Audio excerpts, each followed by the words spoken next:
So hello po sa inyo mga kalingap. For today's vlog po, reaction video po sa Dan Joy. Grabe po. Grabe si Joy at Papa Dan. Yung tipong ganun agad ang buweluhan. Ganun agad ang ano sa atin, atake sa mga viewers. Mapapagrabe ka talaga. Di mo po akalain talaga na ganun sila ka-close. Yung tipong ang tagal po nila ng vlog nila. Sobrang tagal po ng vlog nila. Tapos yung sasabak na sa vlog, iba po yung ano nila, iba yung atake talaga nila sa mga viewers, lalo na po sa akin nung napanood ko. Grabe po, naka-apat nga akong beses na pagpanood ng Dan Joy kasi sobra po kakaiba. Actually, sana po maunawaan ng mga Dan Joy Natics, yan, sa mga fan, supporters po ng Dan Joy, sana po maunahan nyo na talagang limited edition yan, kumbaga ang mga episode ng Dan Joy, kasi si Joy ay nursing, mga kalingap. Pero grabe pa din, binigyan pa rin tayo ng ng time para yun, magkaroon ng vlog sa Dan Joy. Yun yung tipo talaga na effort na dapat nating appreciate, dahil ang nursing student po ay hindi po biro, mga kalingap. Sobrang grabe po talaga ang sacrifices niyan, especially sa mga studies. Yan, sa time talagang pinakamahirap dyan. Pero dahil nga po mahal tayo ni Joy, yung mga kalingap, mga supporters, nagsusupport sa kanila, ayun, nagkaroon ng ganitong episode, which is yung 20. Grabe, pagmasdan po natin mga kalingap ang mga sagutan at atake na sobrang natural, sobrang sweet, mga kalingap. Kasi marami rin na kami sa inyo eh. Kaya nga. Kumusta naman kayo? Ako, sagot. Okay naman. Tapos, masaya kasi yung habang tumatagal kami ni Joy na mas nakikilala ko siya ng mas gusto. Tapos, parang nagkakaroon na ng magic yung mga ngiti niya na hanap-hanapin ko. Parang sa isang araw hindi kumpleto pag wala yung yung ngiti ni Joy. Yung ganyan ngiti. Kaya nga, lagi ko siyang sinisenda ng picture ko.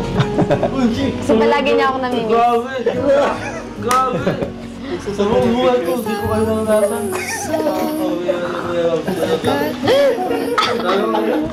Wala nagsisend sa'yo? Wala! Kasi yun doon lang kami madalas nagkakausap. Cellphone lang. Grabe, no? Kahit ang lapit lang, kahit magkalapit lang kayo. Kasi syempre, nurse, busy, diba? So, ikaw, Joy, kumusta? Kumusta yung ano masabi mo dun sa sinabi niya? Kumusta kayong dalawa? Ano po, okay naman po kami niyang masaya. Tapos, kahit na busy kami, nabibigyan pa rin namin time ng isa't isa. Kahit simpleng update lang. Grabe, sana all. Ikaw, sinong ka-update mo? Gusta.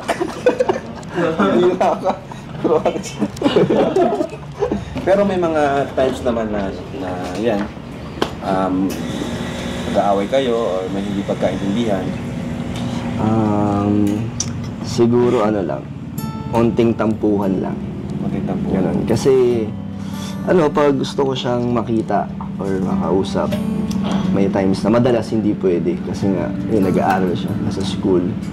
And pag gabi naman, nag-aaral pa rin sila. Onting tampo lang naman, pero nag-aaral pa rin, no? sila Justine. So, may nagsasend naman siya ng video na talagang nag-aaral, busy talaga. So, naintindihan ko na, kaya okay lang. Tampo lang, konting palapapalam. Sino bang madalas magtampo? Palambing lang. Siya. Kasi siya yung laging walang oras. Sana ako, bro. Schedule nyo. Anong ginagawa mo, Joy, pag magtatamo sila? Sinusuyo. Sana ako! Sana ako lumayan pa sa tulo! Si Testa, di rin ang ginawa sa atin. Sinusuyo mo siya? Opo. Tapos yun, i-explain ko. Siyempre, para sa akin, di naman to para sa amin. Siyempre, para sa pamilya ko yun. Para sa amin. Para sa amin. Take note para sa amin. Talaga ko yan. Nilagto mo na ako. Kay Freda? Ay, next na Q&A. Kayong dalawa ni Freda. No. No. Okay, grabe. Mga sagot, guys. Hello.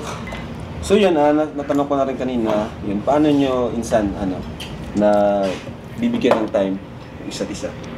Kasi nga, busy siya, college, student. Ko naman, nag-work ka naman. Sa akin kasi dahil hawak ko naman yung oras ko. Parang pag may schedule ako sa'yo, di ba? Yun lang naman yung hindi ko hawak yung sarili kong oras. Pero pag ako yung nag-aantay kung kailan siya may free. Kahit lunch or... Parang ikaw yung nag-a-adjust. Parang kunyari kahit kumain lang, makasabay siya kumain, ganun. Kung pwede siya. Kaso, yun yung way ko para bigyan ng oras si Joy. Ako yung mga nag-a-adjust ng availability niya. Ikaw naman, Joy, paano mo, yan, sa kabila ng schedule mo, busy schedule mo, ipasok ka, kahit nga tayo, di ba, pag nag-vlog tayo, minsan hindi ka available. So, paano naman yung quality time nyo ni Dan? Ano po niya, kahit na busy ako, syempre, na bibigyan ko pa rin ng oras kahit yung simpleng update lang, yung ganun. Kasi okay na siya dun kasi pag busy ako, syempre para aware din siya na ganito ginagawa ko, ganyan. Yun lang po. Pero pag, naman po ako, pag free naman ako, na sama naman ako sa kanya, pag nag-aaya siya. Siya hindi naman nag-aaya minsan. Bumabawi. Matured naman ng niya. Oo nga, nakakatuwa si Joy Nakakatuwa, kasi diba? matured siya sa edad niya. Parang hindi siya sakit sa ulo. Hindi sakit sa ulo. Grabe. And, yan. So, ito naman, tanong para sa iyo, Joy. Curious lang kami, curious din ng ibang mga viewers. Anong klaseng boyfriend ba si Kalingap Dan? Ang isang papadan ng Kalingap? Pwede mo bang ma-describe sa amin? Tingnan mo siya. Sana all! Sanay kasi seta siya nagpapakilig, ngayon siya yung kinikilig na. Anong klase? Ano siya yung malambing, tas Malambing? more on actions siya talaga. More on actions? Parang ang love language niya is act of service kasi gano'n. Oh. Paano kanya nilalambing sa pamagitan ng action? Gawin mo sa akin.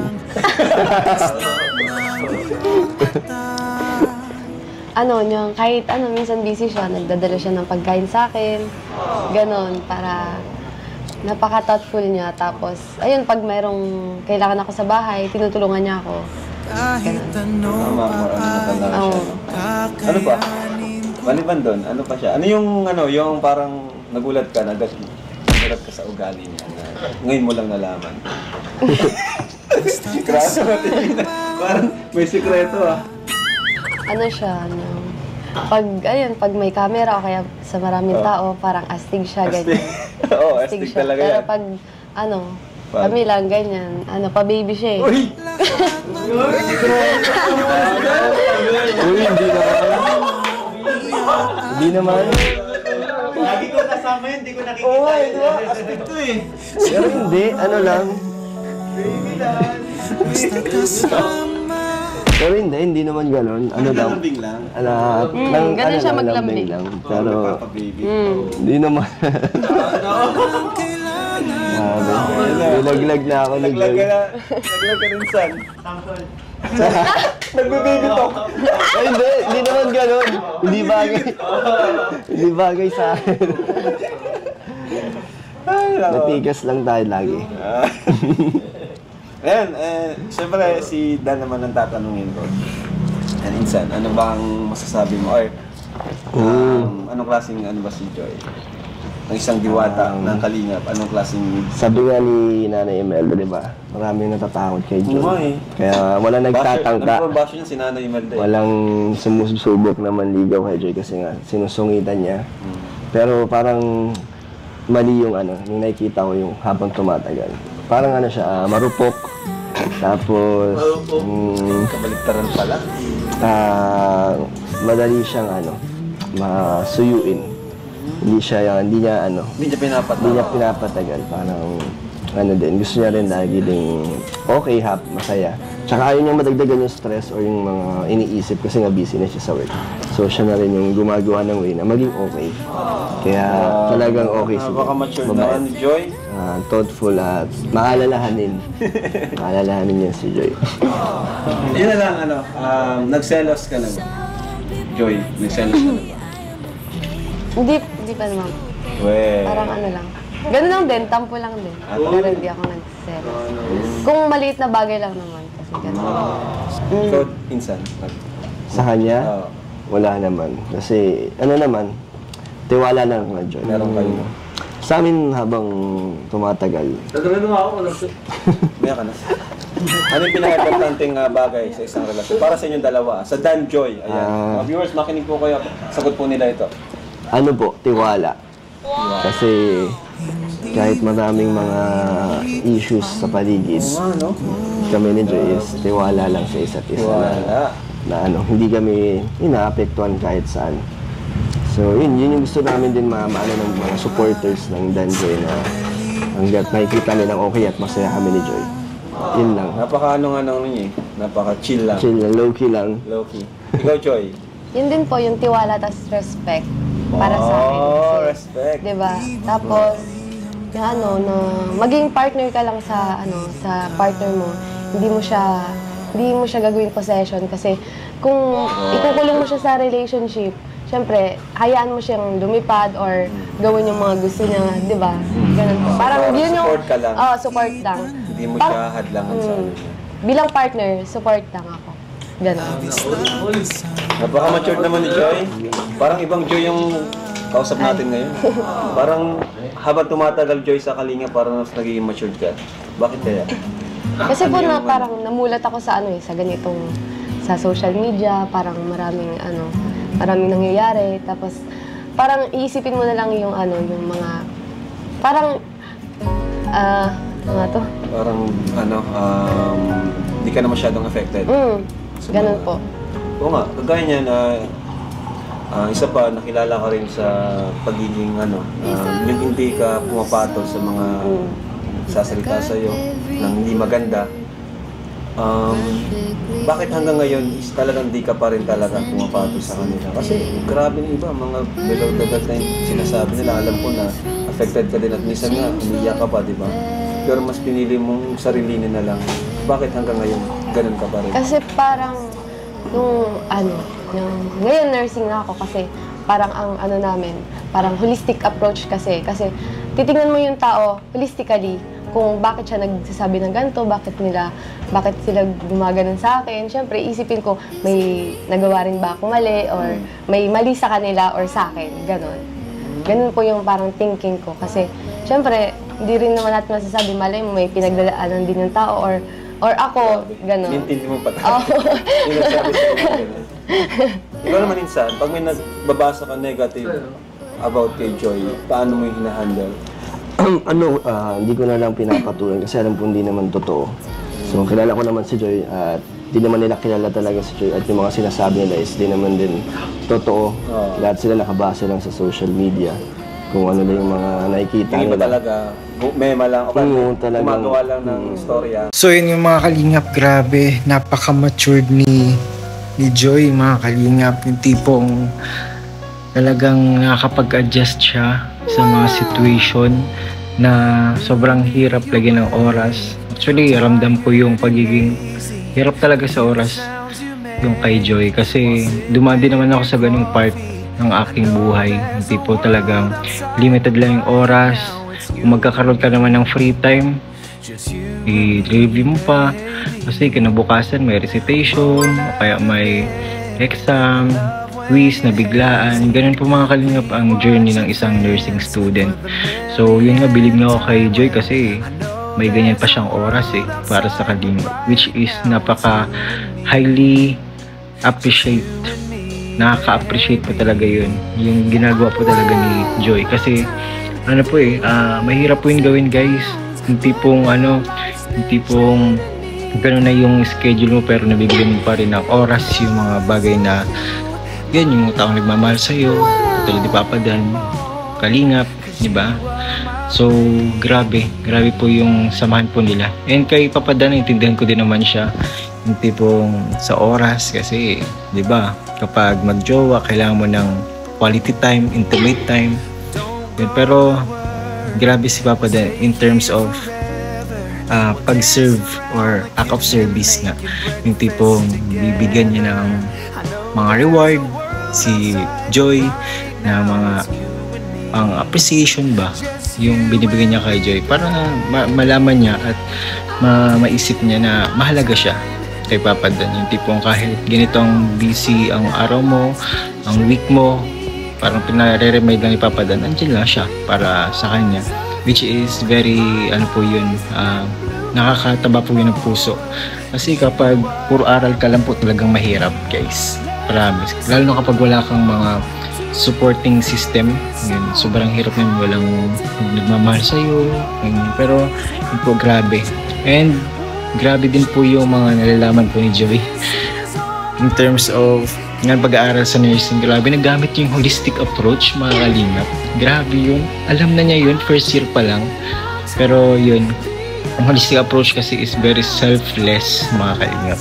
Yung tipo, yun nga, sinabi niya na kailangan mo intindihin yung mga naisip ng iba, ginagawa ng iba. Malay mo, may mali din naman pala sa'yo, kaya nagkakaganon siya, kaya may domino effects na ganun.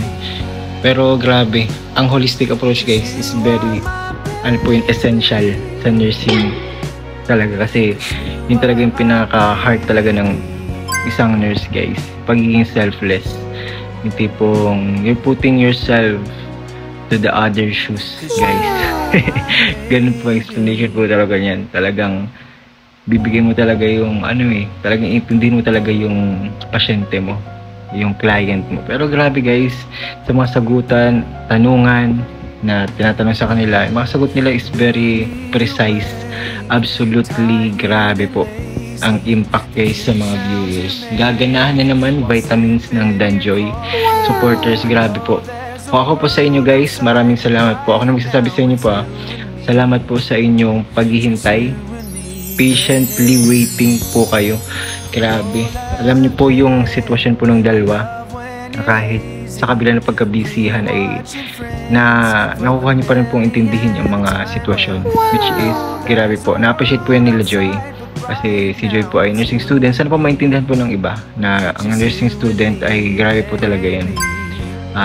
Free time, mag-aaral, imbis na ipahinga. Wala, guys, limited lang po talaga ang nursing. Kaya po, i-appreciate po natin every vlog ng Danjoy, kasi po every vlog ng Danjoy is very special po yan. Para ako na po magsasabi, kasi ang time po ng mga nursing is gold. Lahat, every minute, every second, every hour, guys, ay napakahalaga. So yun, mga niyap, thank you po sa inyo. Kung kayo po ay natuwa or nagkaroon po ng insights regarding po sa aking reaction video, please thumbs up, share, and syempre comment na rin po ang brown heart for Danjoy with orange heart, mga kalingap. Thank you po sa inyo, mga kalingap, and God bless us all. Bye bye po, and see you po ulit sa next reaction video.